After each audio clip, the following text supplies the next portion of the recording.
Hello everyone, welcome back to my online channel physics plus. बच्चे, आज हम क्या करने जा रहे हैं। आज आपकी फिजिक्स की थर्ड यूनिट को शुरू करेंगे। इसका नाम क्या है बच्चे? जिसका नाम है magnetic effect of current and magnetism. तो आज आपकी फिजिक्स की थर्ड यूनिट आपको शुरू करवा रहा हूँ। बेटा देखिए, अभी तक हम क्या पढ़ चुके हैं। इन फर्स्ट यूनिट में हमने पढ़ा था चार्ज एट रेस्ट के साथ, यानी फर्स्ट यूनिट का नाम था इलेक्ट्रोस्टैटिक, जिसके अंदर हमने चार्ज एट रेस्ट के साथ डील किया था। सेकेंड यूनिट के अंदर हमारा चार्ज मूव किया था। ठीक है, चार्ज मूव करने से क्या होता है? Whenever the charge are flowing in a definite direction, जब भी चार्ज एक डेफिनेट डायरेक्शन में मूव करेगा तो उसके कारण क्या प्रोड्यूस होगी? उसके कारण आपका करंट प्रोड्यूस हुआ था। तो सेकंड यूनिट का नाम था इलेक्ट्रिक करंट। आज हम करंट के साथ रिलेटेड एक बड़ा इंटरेस्टिंग फैक्ट आप स्टडी करने जा रहे हैं, जिसका नाम है मैग्नेटिक फील्ड। बच्चे देखिए, मान लीजिए एक कंडक्टर है। एक कंडक्टर में से अगर एक करंट को पास कर दीजिए, जैसे ही आप कंडक्टर, मान लीजिए लेट्स कंसीडर एक कंडक्टर ए बी। एक कंडक्टर मान लीजिए, जैसे आप उसमें से कंडक्टर में से करंट को पास करोगे तो क्या होगा? उसके चारों ओर एक आपका एक फील्ड प्रोड्यूस हो जाती है। आपके जब भी किसी कंडक्टर के अंदर से एक वायर, मान लीजिए कंडक्टिंग वायर मान लीजिए, एक वायर में से करंट को पास करोगे तो उसके चारों ओर क्या प्रोड्यूस हो जाती है? मैग्नेटिक फील्ड प्रोड्यूस हो जाती है। जिससे आप क्या कर सकते हो? आपके ये मैग्नेटिक फील्ड प्रोड्यूस हुई है, या तो इसे आप किसी कंपास नीडल की हेल्प से या कोई और वायर ले लो, उसमें से करंट आपके पास कर लीजिए तो उसके कारण मैग्नेटिक फील्ड प्रोड्यूस होगी। तो उसके द्वारा भी इस मैग्नेटिक फील्ड को डिटेक्ट कर सकते हैं, या एक मैग्नेट के द्वारा भी आप क्या कर सकते हैं? इस मैग्नेटिक फील्ड को आप डिटेक्ट कर सकते हैं। ठीक है, तो बच्चे अभी तक आपने फर्स्ट यूनिट के अंदर चार्ज एट रेस्ट, सेकेंड के अंदर आपने किसके साथ आपने करंट इलेक्ट्रिसिटी, और थर्ड में आप करंट के बड़े इंटरेस्टिंग फिनोमिना जिसका नाम है जिसका नाम है मैग्नेटिक फील्ड, यानी जब भी किसी कंडक्टर में से करंट फ्लो होगा तो उससे परपेंडिकुलर डायरेक्शन में उसके चारों ओर एक मैग्नेटिक फील्ड प्रोड्यूस हो जाएगी। तो आपकी इस यूनिट के अंदर हम करंट के कारण, यानी करंट बोल लीजिए, या जब भी चार्ज एक डेफिनेट डायरेक्शन में मूव करेगा तो उसके कारण एक क्या होगा? आपकी इस तरह फील्ड प्रोड्यूस हो जाएगी। उस फील्ड के साथ डील करने जा रहे हैं। और फिर और क्या पढ़ना है? मैग्नेटिज्म के अंदर मैग्नेट के अराउंड को भी, मैग्नेट के अराउंड जो फील्ड प्रोड्यूस होती है उसे भी बच्चे हम स्टडी करेंगे। चलिए इस चैप्टर को शुरू करते हैं। सबसे पहले यहाँ से, तो जब भी किसी कंडक्टर में से करंट पास होगा तो उसके चारों मैग्नेटिक फील्ड प्रोड्यूस हो जाएगी। ठीक है, तो फिजिक्स की वो ब्रांच जो इस चीज़ के साथ डील करे, किसके साथ?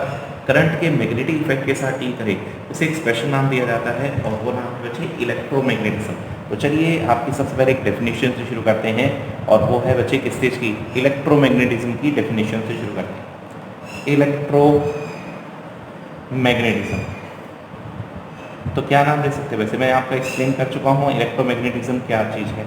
ठीक है, आपके करंट के मैग्नेटिक इफेक्ट के साथ डील करने वाले फिजिक्स की जो भी ब्रांच होगी, उस ब्रांच को आप क्या नाम दे सकते हैं? इलेक्ट्रोमैग्नेटिज्म। तो डेफिनेशन क्या बनाए इसकी? The branch of physics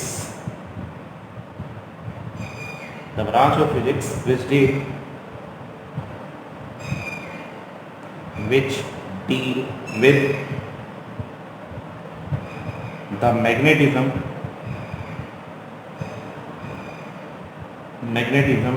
due to electric current तो इलेक्ट्रिक करंट के कारण या चार्ज मोशन के कारण जो भी मैग्नेटिज्म प्रोड्यूस होता है, फिजिक्स की ब्रांच जो उसके साथ डील करेगी उसी को आप क्या बोलेंगे? इलेक्ट्रोमैग्नेटिज्म।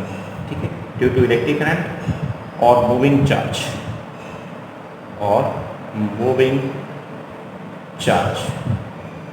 उसे क्या बोलेंगे बच्चे? Moving charge is called electromagnetism. उसे आपने क्या नाम देना बच्चे? इलेक्ट्रोमैग्नेटिज्म का नाम देना है। ठीक है, तो इस यूनिट के अंदर हम क्या करेंगे? करंट के कारण जो मैग्नेटिक इफेक्ट प्रोड्यूस होते हैं, उन मैग्नेटिक इफेक्ट को आपने यहाँ पे स्टडी करना है। ठीक है, जैसे कि मैंने यहाँ पे कंडक्टर लिया, कंडक्टर में से करंट जैसे पास करूँगा उसके चारों मैग्नेटिक फील्ड प्रोड्यूस हो जाएगी। बिल्कुल इसी तरह अगर मैं करंट की डायरेक्शन को रिवर्ट भी कर देता हूँ, मान लीजिए आपका करंट क्या है बच्चे? अब पहले ए से बी तक जा रहा था, बी से ए तक जा रहा था। ऐसा करने से भी कोई फर्क नहीं पड़ेगा। अगर जैसे बच्चे आप करंट को पास करोगे तो इसके चारों ओर आगे क्या होगी? मैग्नेटिक फील्ड प्रोड्यूस हो जाएंगी। जिसे आप क्या कर सकते हो? जिसे आप बच्चे किसी मैग्नेट के द्वारा या किसी करंट यानी कंडक्टर के द्वारा या कंपास नीडल के द्वारा आप क्या कर सकते हो? डिटेक्ट कर सकते हो। तो चलिए सबसे पहले यही बता देते हैं, जैसे ही करंट पास करोगे तो उसके चारों क्या प्रोड्यूस हो जाती है बच्चे? ये क्या चीज़ है? Magnetic field. तो सबसे पहले आपको एक डेफिनेशन दे देते हैं मैग्नेटिक फील्ड क्या होती है।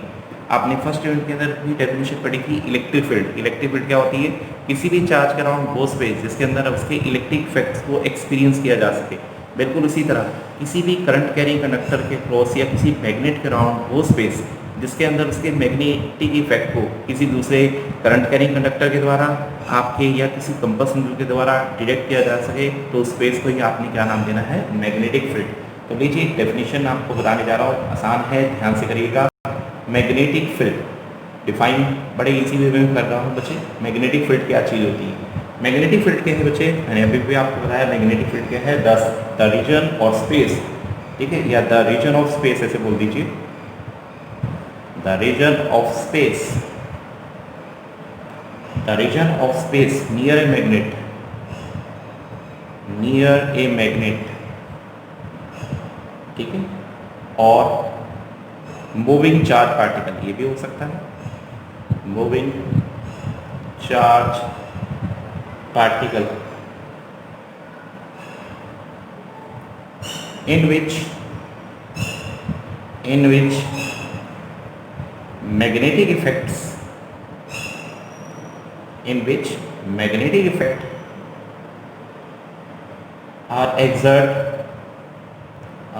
exerted on any another magnet, on any other magnet, ठीक है, magnetic, any other magnet, electric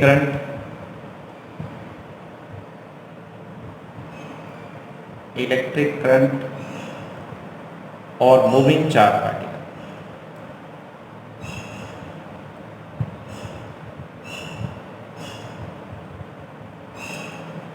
ठीक है, आसान डेफिनेशन देखो, the region of space near the magnet और मूविंग चार्ज पार्टिकल। तो किसी मैग्नेट के अराउंड या किसी मूविंग चार्ज पार्टिकल जब चार्ज मूव करता है तो उसके कारण करंट प्रोड्यूस हो जाता है। In which magnetic field are exerted on any another magnet, ठीक है, तो किसी भी मैग्नेट के अराउंड या आपका करंट कैरिंग कंडक्टर के अराउंड वो स्पेस जिसके अंदर आपके किसी दूसरे मैग्नेट के ऊपर या इलेक्ट्रिक करंट के ऊपर या आपके मूविंग चार्ज पार्टिकल के ऊपर मैग्नेटिक फोर्स एक्सर्ट हो सके, तो स्पेस को, रीजन ऑफ स्पेस को ही आपने क्या नाम देना है, उसी को आप नाम दे सकते हैं मैग्नेटिक फील्ड का। ठीक है, मैग्नेटिक फील्ड समझ आ गई। मैग्नेटिक फील्ड को मुझे दो और नामों से भी जाना जाता है। मैग्नेटिक फील्ड, ठीक है, इट इज या magnetic field is also known as number 1 magnetic flux density, magnetic flux density, magnetic field को मैग्नेटिक फ्लक्स डेंसिटी, और दूसरा नाम है बच्चे मैग्नेटिक इंडक्शन, मैग्नेटिक इंडक्शन। ठीक है, तो मैग्नेटिक फील्ड को समटाइम मैग्नेटिक फ्लक्स डेंसिटी या मैग्नेटिक इंडक्शन के नाम से भी जाना जाता है।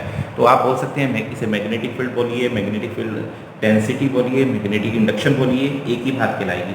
ठीक, फिर बात करते हैं इसकी यूनिट की। ठीक है, एसआई यूनिट क्या होगी? अगर मैं इसकी एसआई यूनिट की बात करूं तो इसकी एसआई यूनिट होती है बच्चे वेबर पर मीटर स्क्वायर, या तो ये, या इसकी डायरेक्ट यूनिट भी है टेस्ला, जिसे कैपिटल टी से आप लिखते हैं। ठीक है, सीजीएस यूनिट की बात करूं, अगर मैं, देखिए एसआई यूनिट यहाँ रहेगी, एसआई यूनिट क्या होती है, वेबर पर मीटर स्क्वायर, या आप इसे टेस्ला के नाम से जानते हैं। सीजीएस यूनिट की बात करूं, चलिए मैं सीजीएस यूनिट यहीं बता देता हूँ। सीजीएस यूनिट होती है इसकी गॉस। ठीक है, गॉस, जिसे आप किससे लिखते हैं, जिसे आप जी से मेंशन करेंगे। अगर आपको बताऊँ 1 टेस्ला कितने के इक्विवेलेंट होता है, 1 टेस्ला होता है 10 की पावर 4 गॉस के इक्विवेलेंट। तो ये इनके बीच में रिलेशन निकला है। डायमेंशन फार्मूला आप अपने आप निकाल लीजिएगा। ठीक है, तो अभी तक हमने क्या क्या सीखा बच्चे? एक तो इलेक्ट्रोमैग्नेटिज्म। इलेक्ट्रोमैग्नेटिज्म क्या है? ठीक है, इलेक्ट्रोमैग्नेटिज्म क्या है? फिजिक्स की वो ब्रांच जो किसी, देखिए फिजिक्स की वो ब्रांच जो आपके मैग्नेटिज्म को, आपके मैग्नेटिज्म के साथ स्टडी करे ड्यू टू इलेक्ट्रिक करंट। तो इलेक्ट्रिक करंट के कारण जो भी मैग्नेटिक फील्ड, जो भी मैग्नेटिज्म प्रोड्यूस होगा, उसके साथ डील करने वाली जो भी ब्रांच होगी, उस ब्रांच को आप इलेक्ट्रोमैग्नेटिज्म का नाम देंगे। सेकेंड, मैग्नेटिक फील्ड क्या होती है? किसी भी करंट कैरिंग कंडक्टर या किसी भी मैग्नेट के अराउंड वो स्पेस जिसके अंदर आते ही किसी दूसरे करंट आपके कंडक्टर के ऊपर या आपके मैग्नेट के ऊपर या कंपास निडल के ऊपर मैग्नेटिक इफेक्ट लगने शुरू हो जाएं, उसी स्पेस को आप, उस रीजन ऑफ स्पेस को ही मैग्नेटिक फील्ड का नाम देंगे। मैग्नेटिक फील्ड को दो नामों से भी जाना जाता है, मैग्नेटिक फ्लक्स डेंसिटी या मैग्नेटिक इंडक्शन के नाम से। ऐसा यूनिट इसकी वेबर पर मीटर स्क्वायर भी है, टेस्ला भी है। ठीक है, और सीधी और एसआई यूनिट के अंदर बचा क्या है, ये आपका रिलेशन। चलिए अब बात करते हैं एक बड़ा इंटरेस्टिंग आर्टिकल जिसने बच्चे आपकी दो डिफरेंट ब्रांचेस को एक साथ कंबाइन कर दिया था। एक्सपेरिमेंट का नाम है बच्चे ओस्टर्ड एक्सपेरिमेंट। ठीक है, बड़ा इंटरेस्टिंग एक्सपेरिमेंट था ओस्टर्ड। साइंटिस्ट बड़े बहुत ही बच्चे इंटरेस्टिंग साइंटिस्ट भी हैं, इनकी डिस्कवरी बड़ी इंटरेस्टिंग थी। तो अब मैं आपको बच्चे क्या करने जा रहा हूँ, आप इसकी डिस्कवरी ही बता देना। बच्चे आपकी ओस्टर्ड की डिस्कवरी क्या थी? देखिए अराउंड 2000 ईयर तक ये माना गया, अराउंड 2000 ईयर तक ये माना गया कि इलेक्ट्रिसिटी और मैग्नेटिज्म एक दोनों अलग अलग ब्रांच हैं, दोनों के साथ इंडिपेंडेंटली डील किया गया। लेकिन इनकी एक डिस्कवरी ने ये प्रूव कर दिया कि इलेक्ट्रिसिटी और मैग्नेटिज्म अलग अलग नहीं है, उनके बीच में एक रिलेशन है। इन्होंने बोला आपकी इलेक्ट्रिसिटी के कारण मैग्नेटिक फील्ड प्रोड्यूस हो सकती है, इसका मतलब इनके बीच में एक लिंक बना दिया। तो ओस्टर्ड ने बच्चे एक एक्सपेरिमेंट किया था, एक डिस्कवरी की थी, तो उसने बता दिया था इलेक्ट्रिक फील्ड और आपकी इलेक्ट्रिसिटी और मैग्नेटिज्म अलग अलग नहीं, एक ही ब्रांच है, यानी इन दोनों के बीच में एक कॉमन रिलेशन है, इसीलिए इनको इकट्ठा नाम दे दिया गया था इलेक्ट्रोमैग्नेटिज्म का। तो क्या थी बच्चे इसकी डिस्कवरी, चलिए मैं आपको बताता हूँ। ओस्टर्ड ने क्या किया था बच्चे, ओस्टर्ड ने एक रिलेशन सेट किया था। ठीक है, the relation between electricity and magnetism was discovered by ओस्टर्ड इन 1820। तो 1820 में ओस्टर्ड ने एक एक्सपेरिमेंट किया जिससे उसने इलेक्ट्रिसिटी एंड मैग्नेटिज्म के अंदर इलेक्ट्रिसिटी और मैग्नेटिज्म के अंदर एक रिलेशन सेट कर दिया था। ठीक है, क्या था बच्चे, आप उसने क्या किया था, इसने क्या किया बच्चे, एक करंट, एक वायर ली। ठीक है, मान लीजिए ये है एक वायर, उस वायर में से करंट को पास किया। मान लीजिए एक वायर है ए बी, इस वायर में से करंट को पास किया। जैसे ही करंट को पास किया और इसके बिल्कुल नीचे बच्चे क्या किया, आपकी कंपस विंडो लगा दी जो हॉरिजॉन्टली आपकी क्या कर सकती थी, रोटेट कर रही थी। ये है इसका नॉर्थ, जो आपकी वर्टिकल स्टैंड के ऊपर रखी हुई थी, और वो क्या कर सकती थी बच्चे, हॉरिजॉन्टल डायरेक्शन आप लिखते हैं। ठीक है, सीजीएस यूनिट की बात करूँ अगर मैं, देखिए ऐसा यूनिट दिखा रहेगी, ऐसा यूनिट क्या होती है, वेबर पर मीटर स्क्वायर, या आप इसे टेस्ला के नाम से जानते हैं। सीजीएस यूनिट की बात करूँ, चलिए मैं सीजीएस यूनिट यहीं बता देता हूँ। सीजीएस यूनिट होती है इसकी गॉस। ठीक है, गॉस, जिसे आप किससे लिखते हैं, जिसे आप जी से मेंशन करेंगे। अगर आपको बताऊँ 1 टेस्ला कितने के इक्विवेलेंट होता है, 1 टेस्ला होता है 10 की पावर 4 गॉस के इक्विवेलेंट। तो ये इनके बीच में रिलेशन निकला है। डायमेंशन फार्मूला आप अपने आप निकाल लीजिएगा। ठीक है, तो अभी तक हमने क्या क्या सीखा बच्चे, एक तो इलेक्ट्रोमैग्नेटिज्म क्या है। ठीक है, इलेक्ट्रोमैग्नेटिज्म क्या है, फिजिक्स की वो ब्रांच जो किसी, देखिए फिजिक्स की वो ब्रांच जो आपके मैग्नेटिज्म को आपके मैग्नेटिज्म के साथ स्टडी करे ड्यू टू इलेक्ट्रिक करंट। तो इलेक्ट्रिक करंट के कारण जो भी मैग्नेटिक फील्ड, जो भी मैग्नेटिज्म प्रोड्यूस होगा, उसके साथ डील करने वाली जो भी ब्रांच होगी, उस ब्रांच को आप इलेक्ट्रोमैग्नेटिज्म का नाम देंगे। सेकेंड, मैग्नेटिक फील्ड क्या होती है, किसी भी करंट कैरिंग कंडक्टर या किसी भी मैग्नेट के अराउंड वो स्पेस जिसके अंदर आते ही किसी दूसरे करंट आपके कंडक्टर के ऊपर या आपके मैग्नेट के ऊपर या कंपस विंडो के ऊपर मैग्नेटिक इफेक्ट लगने शुरू हो जाएं, उसी स्पेस को आप, उस रीजन ऑफ स्पेस को ही मैग्नेटिक फील्ड का नाम देंगे। मैग्नेटिक फील्ड को दो नामों से भी जाना जाता है, मैग्नेटिक फ्लक्स डेंसिटी या मैग्नेटिक इंडक्शन के नाम से। ऐसा यूनिट इसकी वेबर पर मीटर स्क्वायर भी है, टेस्ला भी है। ठीक है, और सीधी और एसआई यूनिट के अंदर बचा क्या है, ये आपका रिलेशन। चलिए अब बात करते हैं बड़ा इंटरेस्टिंग आर्टिकल जिसने बच्चे आपकी दो डिफरेंट ब्रांचेस को एक साथ कंबाइन कर दिया था। एक्सपेरिमेंट का नाम है बच्चे ओस्टर्ड एक्सपेरिमेंट। ठीक है, बड़ा इंटरेस्टिंग एक्सपेरिमेंट था ओस्टर्ड। साइंटिस्ट बड़े बहुत ही बच्चे इंटरेस्टिंग साइंटिस्ट भी हैं, इनकी डिस्कवरी बड़ी इंटरेस्टिंग थी। तो अब मैं आपको बच्चे क्या करने जा रहा हूँ, आप इसकी डिस्कवरी ही बता देना। बच्चे आपकी ओस्टर्ड की डिस्कवरी क्या थी, देखिए अराउंड 2000 ईयर तक ये माना गया, अराउंड 2000 ईयर तक ये माना गया कि इलेक्ट्रिसिटी और मैग्नेटिज्म एक दोनों अलग अलग ब्रांच हैं, दोनों के साथ इंडिपेंडेंटली डील किया गया। लेकिन इनकी एक डिस्कवरी ने ये प्रूव कर दिया कि इलेक्ट्रिसिटी और मैग्नेटिज्म अलग अलग नहीं है, उनके बीच में एक रिलेशन है। इन्होंने बोला आपकी इलेक्ट्रिसिटी के कारण मैग्नेटिक फील्ड प्रोड्यूस हो सकती है, इसका मतलब इनके बीच में एक लिंक बना दिया। तो ओस्टर्ड ने बच्चे एक एक्सपेरिमेंट किया था, एक डिस्कवरी की थी, उसने बता दिया था इलेक्ट्रिक फील्ड और आपकी इलेक्ट्रिसिटी और मैग्नेटिज्म अलग अलग नहीं, एक ही ब्रांच है, यानी इन दोनों के बीच में एक कॉमन रिलेशन है, इसीलिए इनको इकट्ठा नाम दे दिया गया था इलेक्ट्रोमैग्नेटिज्म का। तो क्या थी बच्चे इसकी डिस्कवरी, चलिए मैं आपको बताता हूँ। ओस्टर्ड ने क्या किया था बच्चे, ओस्टर्ड ने एक रिलेशन सेट किया था। ठीक है, the relation between electricity and magnetism was discovered by ओस्टर्ड इन 1820। तो 1820 में ओस्टर्ड ने एक एक्सपेरिमेंट किया जिससे उसने इलेक्ट्रिसिटी इलेक्ट्रिसिटी एंड मैग्नेटिज्म के अंदर, इलेक्ट्रिसिटी और मैग्नेटिज्म के अंदर एक रिलेशन सेट कर दिया था। ठीक है, क्या था बच्चे, आप उसने क्या किया था, इसने क्या किया बच्चे, एक करंट, एक वायर ली। ठीक है, मान लीजिए ये है एक वायर, उस वायर में से करंट को पास किया। मान लीजिए एक वायर है ए बी, इस वायर में से करंट को पास किया। जैसे ही करंट को पास किया और इसके बिल्कुल नीचे, बच्चे क्या किया, आपकी कंपास निडल लगा दी, जो हॉरिजॉन्टली आपकी क्या कर सकती थी, रोटेट कर रही थी। ये है इसका नॉर्थ, जो आपकी वर्टिकल स्टैंड के ऊपर रखी हुई थी, और वो क्या कर सकती थी बच्चे, हॉरिजॉन्टल डायरेक्शन। ओके, तो मैं बताता हूँ ओस्टेड एक्सपेरिमेंट को। तो ओस्टेड एक्सपेरिमेंट में क्या किया था बच्चे, एक वायर ली जिसके अंदर करंट ए से बी तक जा रहा है, और आपकी उसके बिल्कुल नीचे आपके बच्चे एक क्या रखी थी, कंपास निडल रखी। इसका नॉर्थ इधर है, जिसका साउथ इधर है। तो आपके ओस्टेड ने एक डिस्कवरी की थी। क्या डिस्कवरी की थी, ओस्टेड ने ये शो किया था बच्चे, जब भी आपकी इलेक्ट्रिक करंट, ठीक है, electric current through conducting wire, जब भी किसी कंडक्टिंग वायर में से इलेक्ट्रिक करंट पास होगा, तो उसके नियर बाय, उसके बिल्कुल नीचे अगर रख दी जाए कंपास निडल, तो उसमें क्या आनी शुरू हो जाएगी, डिफ्लेक्शन आनी शुरू हो जाएगी। तो जैसे ही इसमें से करंट पास होगा, आपका जो इस कंपास निडल का नॉर्थ है, वो इस डायरेक्शन में बच्चे आपका रोटेट करना शुरू कर देता है, एक डिफ्लेक्शन प्रोड्यूस हो रही है।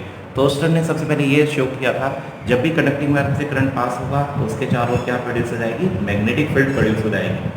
ठीक है, दूसरा, आप एक तो ये पॉइंट उसने आपको शो करके दिखाया। दूसरा, उसने कहा बच्चे अगर करंट की डायरेक्शन को रिवर्ट कर दें, मान लीजिए करंट की डायरेक्शन पहले कहाँ थी, ए से बी तक थी, अगर मैं करंट की डायरेक्शन को बी से ए कर दूँ, मान लीजिए करंट की डायरेक्शन को आप रिवर्ट कर दोगे। अगर आप करंट की डायरेक्शन को रिवर्ट कर दोगे, तो ऐसा करने से जो आपकी कंपास निडल की जो डिफ्लेक्शन हो रही थी, वो भी क्या हो जाएगी, रिवर्ट हो जाएगी। इसका मतलब आपका जो नॉर्थ है, ये साउथ है। पहले नॉर्थ मान लीजिए आपका ये क्या होते बच्चे, नॉर्थ, आपका साउथ, आपका क्या करेंगे बच्चे, पहले आपका अगर ये नीचे इस डायरेक्शन में आ रहा था, तो अब अपोजिट डायरेक्शन में जा रहा है। इसका मतलब पहला पॉइंट तो बच्चे आपको समझ आ गया होगा, यानी करंट के कारण मैग्नेटिक फील्ड प्रोड्यूस होती है, जिसने श्योरली इस क्या किया होगा, जिसने इस कंपास निडल को डिफ्लेक्ट किया होगा। सेकंड पॉइंट, जैसे आप करंट की डायरेक्शन को चेंज करोगे, तो करंट की डायरेक्शन को चेंज करने से क्या हुआ, आपकी जो डिफ्लेक्शन की डायरेक्शन थी, वो भी क्या हो गई, चेंज हो गई। तीसरा पॉइंट बच्चे, एक और बड़ा इंटरेस्टिंग पॉइंट ये भी उन्होंने शो करके दिखाया, अगर आप करंट के स्ट्रेंथ को इंक्रीज कर रहे हो, ठीक है, अगर आप करंट के स्ट्रेंथ को या तो करंट के अमाउंट को इंक्रीज कर दो, या कंपास निडल को जैसे उसके नियर बाय ज़्यादा उसके आप पास लाना शुरू कर दो, वैसे ऐसा करने से जो निडल के अंदर डिफ्लेक्शन आएंगी, वो भी क्या हो जाती है, इंक्रीज हो जाती है। तो ऑन इंक्रीजिंग द करंट, अगर आप करंट को इंक्रीज कर दीजिए या अपनी कंपास निडल को नियर बाय ले जाइए, नियर बाय ले जाने से डिफ्लेक्शन भी क्या होगी बेटा, इंक्रीज होनी शुरू हो गई। तो ये थी बच्चे आपकी ओस्टेड की आपकी डिस्कवरी। तो ओस्टेड ने ये चीज़ें आपकी शो की, जब भी किसी कंडक्टर में से करंट जाएगा, तो उसके नियर बाय, अगर उसके बिल्कुल बॉटम पे, उससे बिल्कुल नीचे मैं एक मैग्नेटिक कंपास को निकल रख देता हूँ, तो जैसे ही करंट पास होगा, तो उसके चारों ओर मैग्नेटिक फील्ड होगी, और उस मैग्नेटिक फील्ड के कारण श्योरली इस कंपास निडल के ऊपर एक डिफ्लेक्शन प्रोड्यूस होगी। ठीक है, सेकेंडली उसने बच्चे बताया था, जब भी आपका करंट, अगर करंट को रिवर्स कर दूँ, तो मैग्नेटिक जो आपकी डिफ्लेक्शन होगी, उसकी डायरेक्शन क्या होगी, पहले से रिवर्ट हो जाएगी। करंट को इंक्रीज करोगे या मैग्नेटिक कंपास निडल को नियर बाय लाओगे, ऐसा करने से क्या होगा, ऐसा करने से बच्चे आपकी जो डिफ्लेक्शन का अमाउंट होगा, वो भी इंक्रीज हो जाएगा। ओके, तो आप बच्चे सभी को डायरेक्शन के बारे में तो किसी को कोई प्रॉब्लम नहीं होगी। डायरेक्शन फिर बता देता हूँ, ऊपर नॉर्थ है, इधर साउथ है, इधर ईस्ट है, इधर वेस्ट है। ठीक है, ये तो आपको सभी को पता है। ठीक है, तो आपके बच्चे ये आपकी निडल किस डायरेक्शन में डिफ्लेक्ट होगी, इसके लिए बच्चे एक और साइंटिस्ट है, जिन्होंने एक बच्चे एक लॉ दिया था अपना, जिसका नाम था बच्चे amperes circuital law. Amperes circuital law या एम्पियर्स स्विमिंग रूल था, सॉरी बेटा, एम्पियर्स स्विमिंग रूल।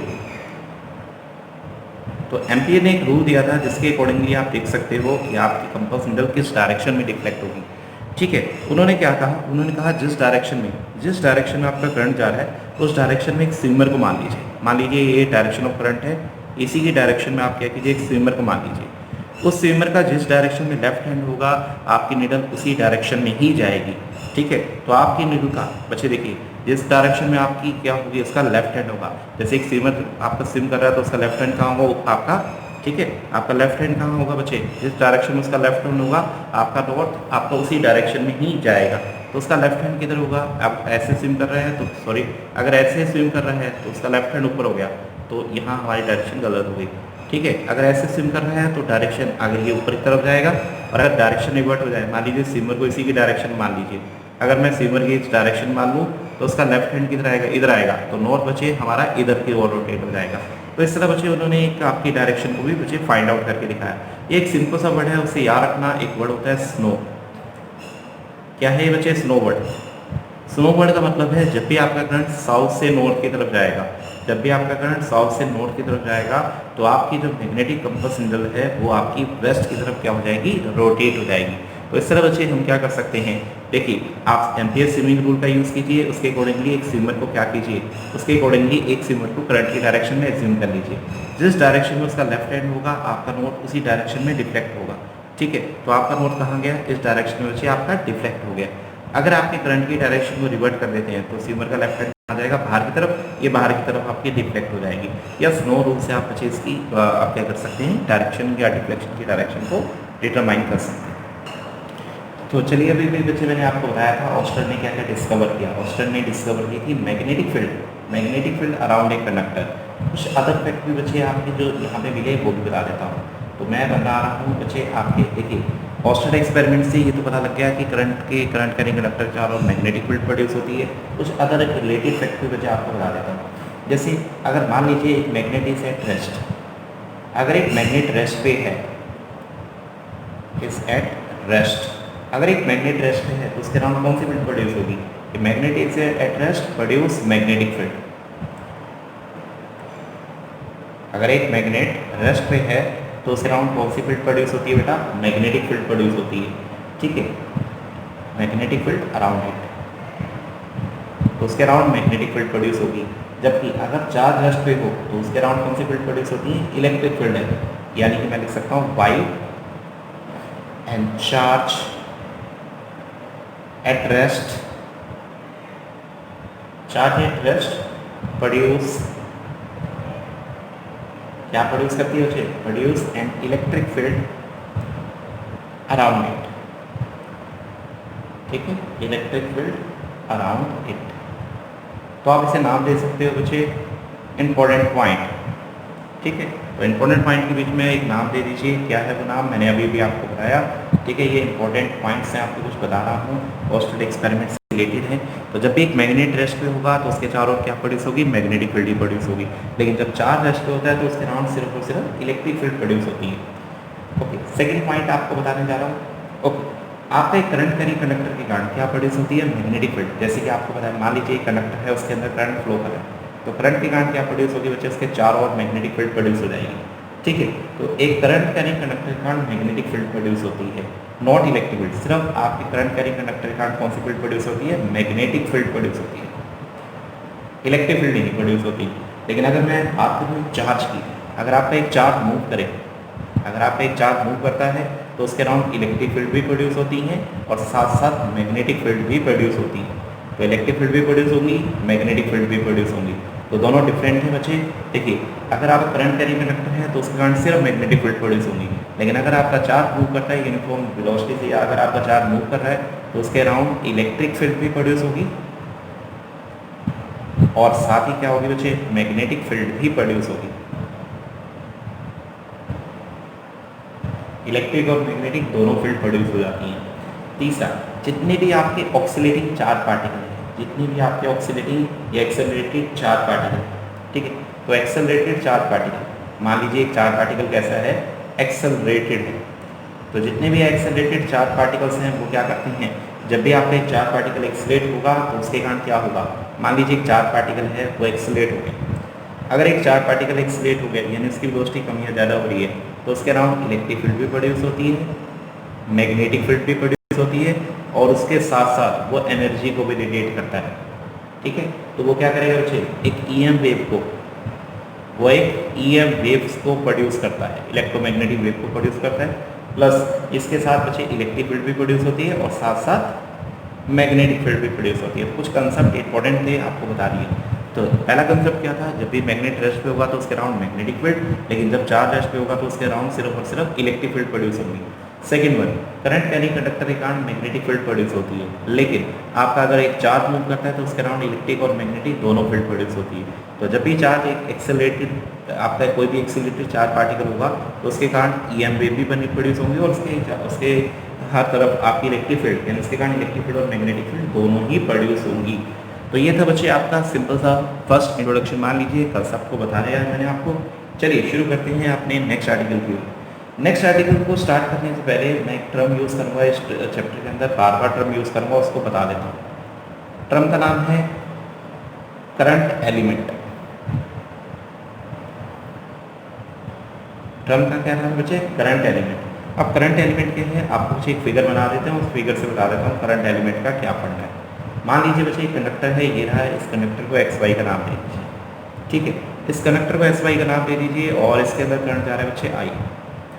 अब करंट एलिमेंट क्या चीज़ होता है? करंट एलिमेंट होता है इसका एक पार्ट, एक स्मॉल एलिमेंट। अगर मैं इसके ऊपर एक स्मॉल एलिमेंट ले लेता हूँ, इस कंडक्टर का एक स्मॉल एलिमेंट, बस यहाँ से यहाँ तक का एक एलिमेंट ले लिया है ए बी, ठीक है, जिसकी लेंथ कितनी है? जिसकी लेंथ मान लीजिए डी एल, जिसकी लेंथ कितनी है बच्चे? डी एल मान लीजिए। ये एक वेक्टर क्वांटिटी है, ठीक है, आपकी क्या है?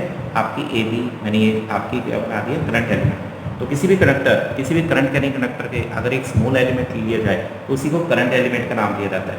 करंट एलिमेंट क्या है बच्चे? एक वेक्टर क्वांटिटी होती है, और इसका करंट एलिमेंट क्या है? एक वेक्टर क्वांटिटी है जिसका मैग्नीट्यूड क्या होता है? करंट एलिमेंट का मैग्नीट्यूड आपका किसके इक्वल टू होता है? Its magnitude is equal to product of current into length of the small element. अगर मैं करंट को उसकी लेंथ से, करंट को इस एलिमेंट की लेंथ से मल्टीप्लाई कर दूं तो इन दोनों के प्रोडक्ट को ही बच्चे करंट एलिमेंट का नाम दिया जाता है। इस करंट एलिमेंट की क्या खासियत है बच्चे? इस चैप्टर के अंदर आप समझोगे। इस स्मॉल करंट एलिमेंट के कारण किसी भी, मान लीजिए कोई भी पॉइंट है स्पेस के अंदर, पी पॉइंट है, इस पी पॉइंट के ऊपर मैग्नेटिक फील्ड को निकालने के लिए बच्चे इसे यूज़ किया जाएगा। कैसे यूज होगा इस कंसेप्ट को बच्चे नेक्स्ट आर्टिकल के अंदर समझेंगे।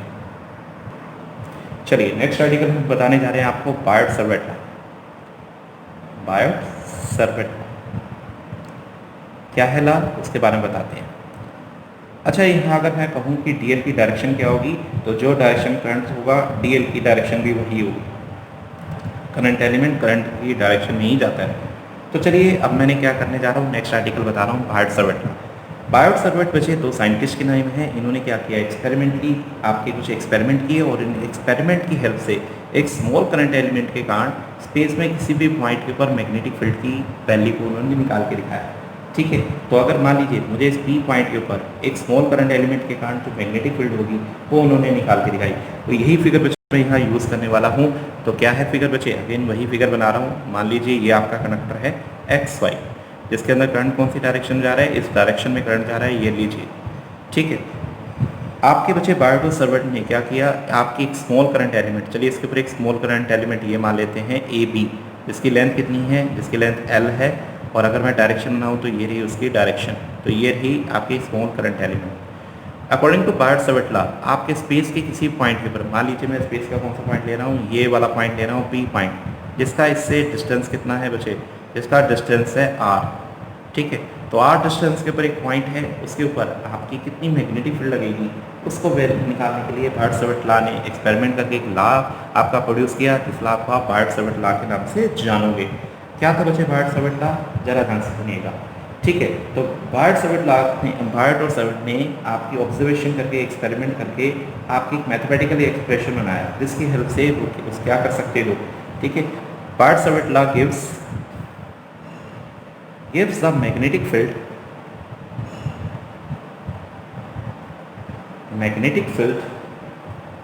at some point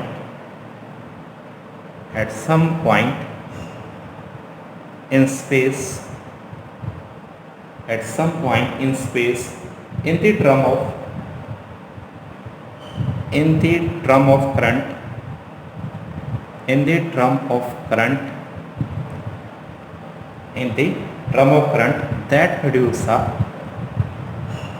that produces field। तो जिस करंट ने बच्चे फील्ड को प्रोड्यूस किया है उसके टर्म में बच्चे आपकी मैग्नेटिक फील्ड को निकालने के लिए एक आपकी मैथमेटिकली इक्वेशन दी गई, जिसे आप बायोट-सावर्ट लॉ के नाम से जानोगे। ठीक है, तो आपके बच्चे ये आपका एक्सप्रेशन बायोट-सावर्ट लॉ सिर्फ स्मॉल करंट एलिमेंट के कारण ही है, और ये अकॉर्डिंग टू बायोट-सावर्ट लॉ इस स्मॉल एलिमेंट के कारण, स्मॉल करंट एलिमेंट के कारण जो भी इस पॉइंट के ऊपर मैग्नेटिक फील्ड लगेगी वो भी, क्योंकि स्मॉल करंट एलिमेंट है तो मैग्नेटिक फील्ड भी कैसी होगी? स्मॉल होगी। तो अकॉर्डिंग टू बायोट-सावर्ट लॉ या बायोट-सावर्ट लॉ ने एक्सपेरिमेंटली ये फाइंड आउट किया, तो जो भी यहाँ पे मैग्नेटिक फील्ड लग रही है वो मैग्नेटिक फील्ड नंबर 1, वो मैग्नेटिक फील्ड बचे आपकी डायरेक्टली प्रोपोर्शनल टू है करंट के। तो यानी आपके इस करंट एलिमेंट में से या इस कंडक्टर में से जितना ज़्यादा करंट जाएगा यहाँ पे मैग्नेटिक फील्ड उतनी ही ज़्यादा लगेगी।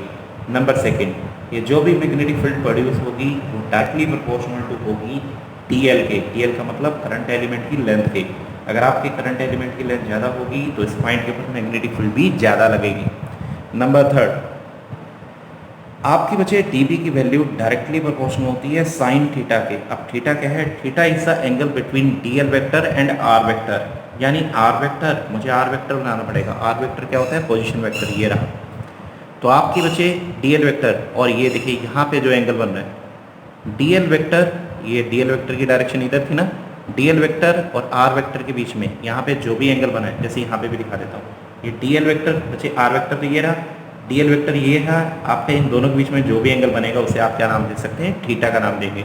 ठीक है, तो जो भी एंगल होगा DL वेक्टर और R वेक्टर के बीच में उसके साइन थीटा के डायरेक्टली प्रोपोर्शनल होता है। अगर फाइनली बताऊँ एक और चीज़ के ऊपर, आपका dB इनवर्सली प्रोपोर्शनल टू होता है R स्क्वायर के। तो बायट-सवर्ट ने एक्सपेरिमेंटली ये फाइंड किया कि आपकी स्मॉल करंट एलिमेंट के कारण किसी पॉइंट के ऊपर मैग्नेटिक फील्ड की वैल्यू इन टर्म पे डिपेंड करती है। अगर मैं इन सभी टर्म्स को मुझे कनेक्ट कर दूँ तो अल्टीमेटली आपके पास मिल जाएगा dB is directly proportional to ITL sine theta upon R का स्क्वायर। ठीक है, this sign of proportionality can be replaced by constant K। ठीक है, इसको आप क्या कीजिए? K कांस्टेंट से रिमूव कर दीजिए। इस K की वैल्यू क्या किस पे डिपेंड करेगी? Value of this constant depend upon the system of unit. आपने सिस्टम ऑफ यूनिट कौन सा लिया है, एक तो उसके ऊपर डिपेंड करेगी। दूसरा, इन दोनों के बीच में कोई मीडियम, कौन सा मीडियम है, वैक्यूम है या क्या है।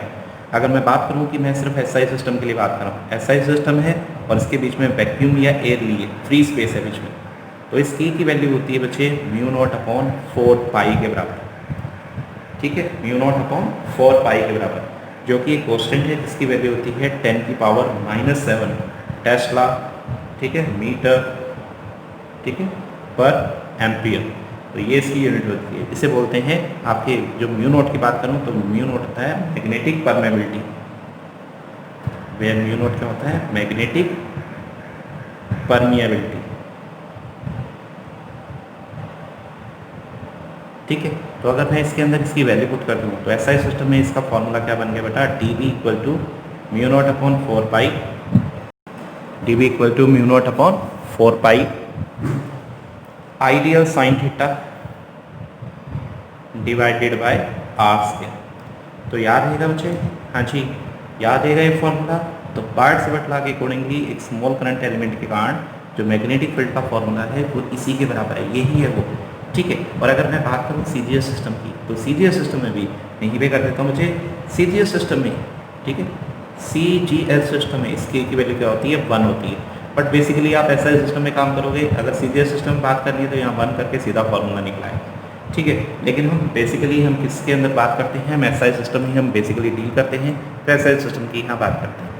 चलिए, बायट-सवर्ट लॉ की हेल्प से हमने स्पेस के किसी पॉइंट के ऊपर मैग्नेटिक फील्ड के मैग्नीट्यूड को, यानी एक स्मॉल करंट एलिमेंट के कारण मैग्नेटिक फील्ड के मैग्नीट्यूड को तो निकाल लिया। लेकिन अगर मैं इसे वेक्टर फॉर्म में लिखना चाहूँ तो वेक्टर फॉर्म में क्या लिख सकता हूँ? dB की जगह बच्चे मैं इसे लिख सकता हूँ dB वेक्टर। ठीक है, dB वेक्टर किसके बराबर होगा? μ0/4π। ये तो मैग्नीट्यूड है, लिख लीजिए ITL sine theta upon R square. आपको पता है मैग्नीट्यूड को डायरेक्शन से मल्टीप्लाई कर दीजिए, ये क्या हो गई? इसकी वेक्टर फॉर्म हो गई। ओके, R कैप क्या होता है बच्चे?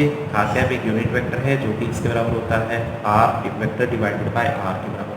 तो इसी तरह बच्चे मैं dB वेक्टर को लिखना चाहूँ तो क्या लिख सकता हूँ? μ0/4π IDL into R vector divided by R का क्यूब। तो लीजिए, अगर वेक्टर फॉर्म में लिखेंगे तो बायट-सवर्ट लॉ ये बन जाएगा। आपने प्लस में बच्चे आपने क्रॉस प्रोडक्ट की थी, आपको पता है इन दोनों की बच्चे ये इन दोनों क्रॉस प्रोडक्ट करके ये रिजल्ट आया हुआ है। तो अकॉर्डिंग टू क्रॉस प्रोडक्ट या अकॉर्डिंग टू राइट हैंड, ठीक है, according to right hand thumb rule, ठीक है, या screw rule, according to right hand screw rule, आपके जो dB की डायरेक्शन होगी क्रॉस प्रोडक्ट के अकॉर्डिंगली, dB की जो डायरेक्शन होगी वो इन दोनों के प्लेन से क्या होगी बेटा? परपेंडिकुलर होगी। तो अगर ये x में जा रहा है, ये y में जा रहा है, तो इसकी डायरेक्शन श्योरली क्या होगी? परपेंडिकुलर होगी। तो आपके dB की डायरेक्शन इन दोनों के प्लेन से परपेंडिकुलर होगी। ठीक है, एक चीज़ तो ये चीज़। दूसरा, आपने अगर इस करंट एलिमेंट के कारण यहाँ मैग्नेटिक फील्ड की डायरेक्शन को देखना है, तो डायरेक्शन को बताने के लिए भाई यहाँ पे आपकी डायरेक्शन क्या है, डायरेक्शन को बताने के लिए एक रूल यूज़ करते हैं, वैसे मैं डिटेल में बताऊंगा, जिसका नाम है राइट हैंड थंब रूल। आप एक रूल यूज़ करेंगे जिसका नाम है right hand thumb rule. Right hand thumb rule क्या कहते हैं बच्चे, अगर आप करंट देखिए, जिस डायरेक्शन में करंट जा रहा है उस डायरेक्शन में क्या कीजिए, अपने थंब को, अपने राइट हैंड लीजिए, उसका थंब करंट की डायरेक्शन कर दीजिए। करंट ऊपर से नीचे आ रहा है तो फिंगर की कर्ल्स बताएंगी मैग्नेटिक फील्ड की डायरेक्शन, क्योंकि बी पॉइंट ऊपर है तो देखिए मैग्नेटिक फील्ड की डायरेक्शन कहाँ आ रही है, अपवर्ड आ रही है। तो इस बी पॉइंट के ऊपर जो मैग्नेटिक फील्ड लगेगी बच्चे वो अपवर्ड लगेगी। अपवर्ड मैग्नेटिक फील्ड को ऐसे करिएगा, डॉट से बना दीजिएगा। तो मैग्नेटिक फील्ड की डायरेक्शन क्या है बेटा, अपवर्ड, ठीक है, ग्राउंड से अपवर्ड प्लेन में जा रही है, ठीक है जी। अपॉन 4 पाई इंटू ए, यहाँ पे बना बच्चे sine phi 1 plus sine phi 2। लो जी, एक लॉन्ग स्ट्रेट कंडक्टर के कारण मैग्नेटिक फील्ड का फॉर्मूला मैं निकाल चुका हूँ, बड़ा इंपॉर्टेंट फार्मूला है, इस फॉर्मूले को ध्यान रखिएगा, रहेगा यार। चलिए, कुछ वेरियस इसके ना कुछ केसेस हैं, तो केसेस आपके सामने डिस्कस करता हूँ। सबसे पहले केस है 1। मान लीजिए जो आपकी कंडक्टर है वो इनफाइनाइट लॉन्ग था और पी पॉइंट बिल्कुल सेंटर के नियर बाय लाई कर रहा है। पी पॉइंट जो है इनके बिल्कुल सेंटर में, अगर ये इनफाइनाइट लॉन्ग हुआ बच्चे, देखिए जैसे इसकी लेंथ इंक्रीज होगी तो ये एंगल फाई इंक्रीज होता रहेगा। अगर आपकी लेंथ इनफाइनाइट लॉन्ग हो गई तो ये एंगल कितने डिग्री का हो जाएगा, ये एंगल 90 डिग्री का हो जाएगा, यानी फाई 1 और फाई 2 आपके 90 डिग्री के हो जाएंगे। अगर यहाँ 90 पुट कर दूँ तो देखिए फॉर्मूला क्या बनेगा, b is equal to mu not upon 4 pi I upon A, ये तो सब सेम रहेगा। ये एंगल, क्योंकि अगर आपकी लेंथ इन्फिनिटी हो गई तो ये एंगल बढ़ते बढ़ते, क्योंकि लेंथ इन्फिनाइट होगी तो एंगल 90, साइन 90 1 होता है, साइन 90 1 होता है, 1 + 1 कितना होगा 2। तो लीजिए आपका फॉर्मूला आ जाएगा mu not upon 4 pi 2 I upon A, ये है मैग्नेटिक फील्ड का फार्मूला। अगर आपके कंडक्टर की लेंथ क्या हुई, इनफाइनाइट लॉन्ग हुई, तो ये होगी मैग्नेटिक फील्ड का फॉर्मूला। चलिए केस 2 के ऊपर आ जाते हैं। केस 2, कंडक्टर की लेंथ तो इनफाइनाइट हुई, मान लीजिए इनफाइनाइट ही है, ठीक है, लेकिन पी पॉइंट एक एंड के नियर बाय लाई कर रहा है। मान लीजिए ये आपका ए था, ये ऊपर वाला एंड तो बी है, वो इन्फिनिटी पे लाई कर रहा है, और आपका जो पी पॉइंट है वो यहाँ पे लाई कर रहा है, जिसका डिस्टेंस कितना है ए। अब एक एंगल तो बच्चे इन्फिनिटी तक जा रहा है, ये एंगल तो 90 डिग्री, ऊपर वाला एंगल तो 90 डिग्री का होगा, लेकिन नीचे तो कोई है ही नहीं, तो नीचे वाला एंगल 0 होगा। तो फाई 1 को तो आपने पुट करना है 90 डिग्री और फाई 2 को आपने पुट करना है 0। साइन 90 डिग्री कितना होता है 1, 0 कितना होता है, हाँ साइन 0 डिग्री 0 ही होता है। 1 को किसी चीज़ से मल्टीप्लाई करोगे तो आपका फार्मूला आएगा म्यू नॉट आई अपॉन 4 पाई ए, ठीक है जी। ओके, तीसरा केस के ऊपर आ जाते हैं। थर्ड केस क्या कहते हैं हम, केस थर्ड के अंदर मान लेते हैं इसकी लेंथ फाइनाइट लेंथ है, एक फिक्स लेंथ है, कितनी है, चलिए मान लेते हैं एल लेंथ है। पी पॉइंट बिल्कुल बीच में लाई कर रहा है। अगर पी पॉइंट बिल्कुल बीच में लाई करे तो क्या होगा बच्चे, अगर पी पॉइंट बिल्कुल बीच में लाई कर रहा है तो ये वाला ऊपर वाला एंगल और नीचे वाला एंगल, ठीक है, सेम हो जाएंगे, यानी इस एंगल को आप θ1 का नाम दीजिएगा, नीचे वाले एंगल को θ2। फॉर्मूला में साइन थीटा क्या होता है बच्चे, ये डिस्टेंस आपको पता है, अच्छी ये वाला डिस्टेंस यहाँ से यहाँ तक का डिस्टेंस तो ए है, ठीक है, ये ए है साइन फाई 1 या साइन θ1, क्योंकि फाई 1 की जगह θ1 आएगा ना। परपेंडिकुलर अपॉन हाइट, परपेंडिकुलर क्या होगा L/2 हाफ हो जाएगा। हाइपोटेन्यूज निकालोगे पाइथागोरस थ्योरम से, इस फॉर्मूले में पुट कर देना, उस केस के लिए आपका रिजल्ट निकल आएगा। तो सिंपली आप इसके रिजल्ट को ऐसे निकाल सकते हैं, ठीक है। तो ये थे बच्चे आपके वेरियस केस जो आपके इस आर्टिकल से रिलेटेड बन जाते हैं, ठीक है, हो जाएंगे। चलिए नेक्स्ट आगे मूव करते हैं।